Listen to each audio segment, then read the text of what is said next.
গত এক বছর ধরে দেশের অর্থনৈতিক বাস্তবতা সাধারণ মানুষের জীবনে গভীর চাপ তৈরি করেছে।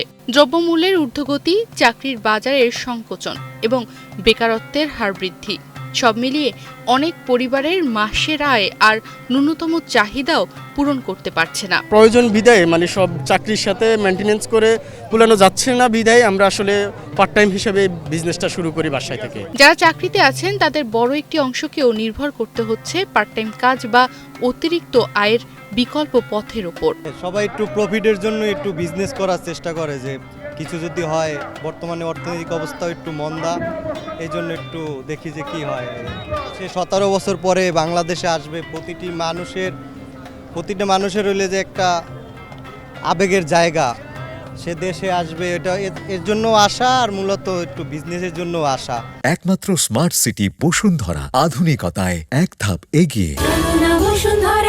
এই বাস্তবতার মধ্যেই দীর্ঘ 17 বছরের প্রবাস জীবন শেষে 25 ডিসেম্বর বুধবার দেশে ফিরছেন বিএনপির ভারপ্রাপ্ত চেয়ারম্যান তারেক রহমান। দেশে ফিরেই তিনি এভারকেয়ার হাসপাতালে গিয়ে তার মা সাবেক প্রধানমন্ত্রী বেগম খালেদা জিয়ার সঙ্গে সাক্ষাৎ করবেন বলে জানা গেছে।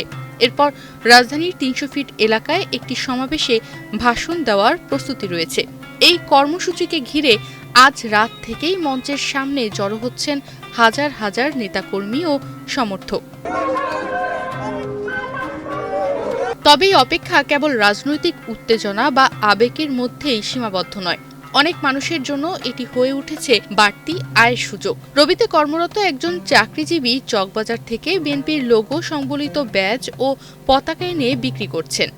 আমি মূলত রবিতে জব করি আর বিকালে পাশাপাশি পার্ট টাইম বিজনেস করি, সিজনালি বিজনেস করি, যখন যেটা চল ওইটা বিজনেস করি। আমি মূলত বিএনপির বিভিন্ন লোগো, পতাকা, এরপরে ছাত্রদল, যুবদল এইসব আনছি। এখানে এক একটা লোগোর ব্যাজ 20 টাকা এবং পতাকা 10 টাকায় বিক্রি করছেন তিনি। এখানে তিনি 400 থেকে 500 পিস করে ব্যাজ এনেছেন এবং পতাকা এনেছেন বিক্রির জন্য। কর্মসূচিকে ঘিরে ভিড় বাড়ার সঙ্গে সঙ্গে তার বিক্রিও বেড়েছে। এটা 20 টাকা, লোগোগুলো 20 টাকা, আর এইগুলো হচ্ছে 10 টাকা করে, আর পতাকা আছে 100 টাকা করে। 200 পিস, 500 পিস, 400 পিস এরকম করে। লোগো আনছি হচ্ছে আমি 400 পিস, আর এইটা আনছি 200 পিস। আবার অন্য একজন চাকরিজীবী সন্ধ্যার পর ডিম নিয়ে এসে এখানে সেদ্ধ ডিম বিক্রি করছেন। আমার একটা পেশা না, আমি চাকরি করি, আজকে খুশিতে আসতে আর কি, যে ডিম নিয়ে কাস্টমার আসলে আমরা 5 মিনিটে আমি 10 টাকা করে বিক্রি করতে পারি। কালকে বস্তা দিলে বিক্রি করবো আর কি, যদি বস্তা দিলে বিক্রি করবো আর কি। অন্যদিকে আরেকজন চাকরিজীবী নিজের বাসা থেকে তৈরি করে এনেছেন 170 পিস ডাবের পুডিং। মাত্র 50 টাকা দরে বিক্রি করা সেই পুডিং রাত 8টার মধ্যেই সম্পূর্ণ বিক্রি হয়ে যায়। তিনি জানিয়েছেন আগামীকালও একই জায়গায় ডাবের পুডিং নিয়ে আসবেন। তারেক রহমান সাহেব আসবেন, এখানে অনেক জনগণ আসবে, অনেক তার ভক্তরা আসবে, সেই হিসাব করে আমরা আরো একটু বেশি প্রস্তুতি নিয়ে এখানে নিয়ে আসছি সেল করার জন্য। ডাব দিয়ে আমরা বাসায় তৈরি করি, এটা একটা ডাব থেকে পাওয়া যায়, সেম আমাদের ডাবের পুডিং থেকে পাচ্ছে তারা। 100 থেকে 150 টাকা দাম পড়ে, আর একটা পুডিং সে 50 টাকা করে কিনে খেতে পারতেছে। এছাড়া 300 ফিট এলাকায় যারা নিয়মিত খাবার বিক্রি করতেন তারাও সুযোগ কাজে লাগিয়েছেন। সাধারণ দিনে যেখানে তাদের বিক্রি সীমাবদ্ধ থাকত 6 থেকে 7 হাজার টাকার মধ্যে, সেখানে এখন বিক্রি বেড়ে দাঁড়িয়েছে দিনে 15 থেকে 20 হাজার টাকায়। রোল আছে, টিকি আছে, হালিম আছে, বট আছে। আগে 6,000 7,000 টাকা বিক্রি করতাম, অনেক বাড়ছে, 10-12,000 15,000 20,000 বেশি। 300 ফিটের রাস্তার ইউটার্ন এলাকা থেকে শুরু করে মঞ্চের আশপাশ সবখানেই এখন খাবার, পানীয় ও বিভিন্ন পণ্যের অস্থায়ী দোকান বসেছে।